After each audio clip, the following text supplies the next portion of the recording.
How to find who blocked you on TikTok. Hi everyone, I'm here to assist you today without any delay. Let's jump right in. First, open TikTok on your device. Simply click on the home page at the bottom left corner of your screen.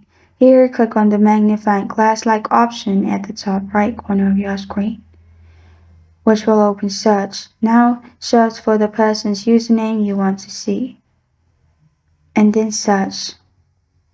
Now, at the top, click on Users. After you click on Users, search for users in here and search for that person. If you don't find it here now, that means they have blocked you. As you can see, I have switched my account, unblocked the same account.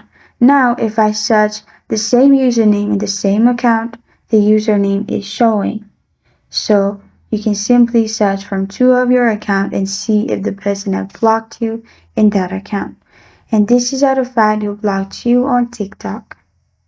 Thank you for joining me today. If this video helps you out, please leave a like and subscribe for more. Got a question or want to suggest the topic? Comment below. Thank you for watching.